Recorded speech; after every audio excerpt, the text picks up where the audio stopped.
जय श्री राम कृष्ण हरि। साईं राम जी सभी साईं भक्तों को Sai morning, happy morning. Sai Baba आप सबका भला करें। मैं आशा करती हूँ कि बाबा की कृपा से आप सब एकदम अच्छे होंगे, हैप्पी होंगे, हेल्दी होंगे और बाबा आप सबको हमेशा हैप्पी एंड हेल्दी ही रखें। यही बाबा से प्रार्थना है, क्योंकि सेहत बहुत ज़रूरी है। सेहत अच्छी होगी तो हर काम अच्छा अच्छा ही होगा, है ना। साईं बाबा आप सबको हमेशा तंदुरुस्त रखें। आज का साईं संदेश। मेरे प्यारे बच्चे, आज मैं तुम्हारी बहुत बड़ी समस्या का समाधान लेकर आया हूँ। मेरे बच्चे, तुम्हारी हमेशा मुझसे यही शिकायत रहती है ना कि तुम मेरे दरबार में नहीं आ पाते, मेरी शिरडी में नहीं आ पा रहे, है ना। इसका मतलब तुम ये सोचते हो कि तुम्हारे बाबा तुमसे नाराज़ हैं और तुमको शिरडी का बुलावा भेज ही नहीं रहे। मेरे बच्चे, मैं तुमसे नाराज़ नहीं हूँ और ना ही मैं तुमसे कभी नाराज़ हो सकता हूँ। तुमने अपने आप को मुझे इतना समर्पित कर रखा है और अपने आप को मेरे इतने करीब रखा है कि मैं चाहूँ भी तो तुमसे अलग नहीं हो सकता, क्योंकि मेरे भक्त ही मेरी संपत्ति है। मैं अपने भक्तों के बिना अधूरा हूँ और यही कारण है कि मैंने तुम्हें अपनी खास जगह पर बिठाया है। मेरे हृदय का वो खास कोना है जहाँ पर मैं तुम्हें स्थान देना चाहता हूँ। और ये बात मैं तुमसे कहता हूँ कि तुम कहते हो ना कि बाबा के दरबार में मैं नहीं जा पा रहा। तो मेरे बच्चे, मैं तुमसे नाराज़ नहीं हूँ, लेकिन तुम्हारे लिए कुछ चीज़ें हैं जो सुनिश्चित की गई है। तुम्हारे लिए कुछ काम है जो सुनिश्चित किए गए हैं। तुम मेरे दरबार में शिरडी में आओ या मैं तुम्हारे घर आऊँ, बात एक ही है ना।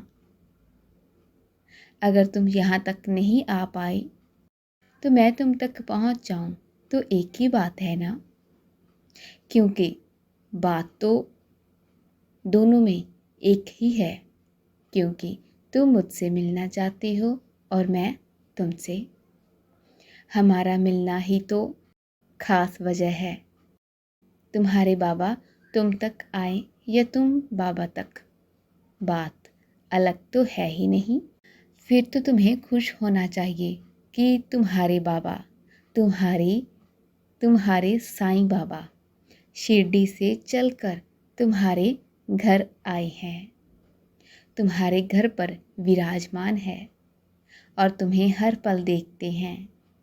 मैं तुम्हें हर पल देखता हूँ कि तुम क्या कर रहे हो, कैसे कर रहे हो, कैसे घर के काम, कैसे बाहर के काम, सब तुमने मैनेज कर रखा है। ये देखकर मुझे बहुत खुशी मिलती है बच्चे।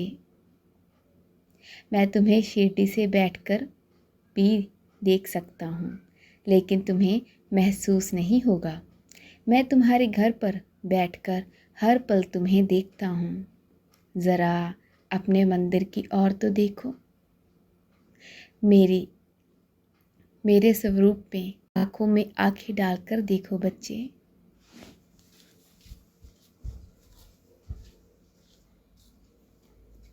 क्या महसूस हुआ? ये महसूस हुआ ना कि मैं तुम्हारे घर पर विराजमान हूँ? ऐसा तुमको महसूस हुआ ना बच्चे? बताओ। जब भी तुम घर में नहीं होते, मैं तुम्हारे घर की रक्षा करता हूँ और जहाँ भी तुम जाते हो मैं वहाँ भी तुम्हारे साथ होता हूँ। तो बच्चे, तुम दुखी ना हो। जो लोग तुमसे पूछते हैं कि तुम अभी तक बाबा के दरबार में क्यों नहीं गए, तो अफसोस मत किया करो। उनको यही बोलना कि बाबा तो मेरे घर में आए हैं, मुझे जाने की क्या ज़रूरत। मेरे बच्चे, मैं तुम्हें शिरडी में ज़रूर बुलाऊंगा, चिंता मत करना। और ऐसे बुलाऊंगा जैसे कि इतने अच्छे तरीके से मेरे दरबार में कोई भी नहीं आया होगा। इसीलिए अफसोस मत करो। और जो इसकी ख़ास वजह है ना, वो सुनो। अभी इस बात को ध्यान से सुनना बच्चे। तुमने मेरे दिए हुए कुछ ऐसे काम करने हैं। तुम्हें इतने बड़े बड़े काम मैंने सौंपे हैं, उन कामों को तुम्हें करना है। तुम्हारी जिम्मेदारियां कुछ और हैं। शिरडी से पहले तुम्हारे कर्तव्य कुछ और है। शिरडी आने से पहले तुम्हें ये कार्य करने होंगे। इसीलिए शिरडी आने से पहले तुम्हें वो मेरे काम करने हैं, उन कामों को निपटाना है और उन कर्तव्यों को पूरा करना है जो मैंने तुम्हें सौंपे हैं। वो काम जो मैंने दिए हैं, वो काम मैंने कुछ खास बच्चों को दिए हैं, जो बहुत ज़रूरी है, क्योंकि ये मेरे वो बच्चे हैं जो बहुत ज़रूरतमंद हैं, जिनका मेरे सिवा कोई और है ही नहीं। और तुम मेरे वो सशक्त बच्चों में से एक हो जो इस काम को कर सकते हो। मेरे बच्चे, इसीलिए मैंने तुम्हें ये काम सौंपा है। किसी भी बात के लिए अफसोस या फिर चिंता मत किया करो बच्चे। बस जो मैंने काम तुम्हें दिए हैं ना, उनको करते चले जाओ, क्योंकि मैं तुम्हें हमेशा सर्वोत्तम देता हूँ। इसीलिए मैंने तुम्हें जो काम सौंपे हैं उसे पूरा करो। जल्द ही इसका उपहार मैं तुम्हें अवश्य दूंगा।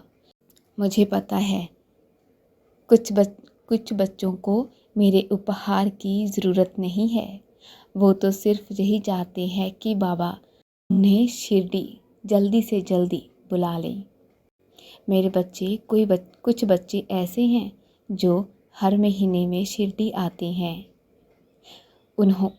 उनको मैंने जो काम सौंपा था ना, वो बहुत अच्छे तरीके से कर रहे हैं। इसीलिए उनका शिरडी में आना जाना लगा रहता है। तो मेरे बच्चे, तुम भी शिरडी आना चाहते हो ना? मैं तुम्हें बहुत जल्द शिरडी में बुलाऊंगा। ये मेरा तुमसे वादा है। बस तुम अच्छे कर्म करती रहना और जो काम मैंने तुम्हें सौंपे हैं ना, उन कार्यों को भी अच्छे तरीके से करना। तुम भी मेरे बहुत अति प्रिय बच्चे हो। अपने आप को किसी से कम मत आंका करो, क्योंकि तुम मेरे भक्त हो, मेरे बच्चे। और मेरे बच्चे किसी से कम नहीं है। मेरे बच्चे तो सबसे ऊपर है, सबसे अति प्रिय। मेरे लिए मेरा हर भक्त मेरे लिए एक समान है।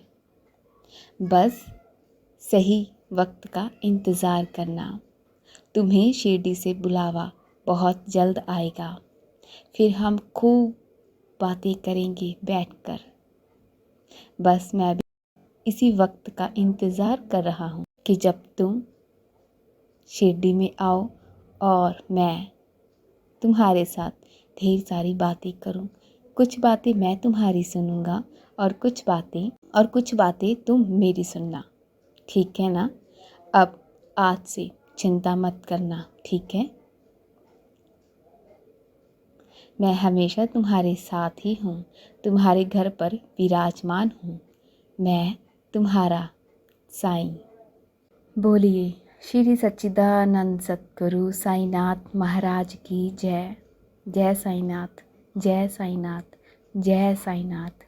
मुझे विश्वास है कि आज की वीडियो आप सभी को बहुत पसंद आई होगी। कौन कौन शिरडी जाना चाहता है मुझे कमेंट में ज़रूर बताना। चलिए मिलते हैं नेक्स्ट वीडियो में, तब तक के लिए जय साईं राम।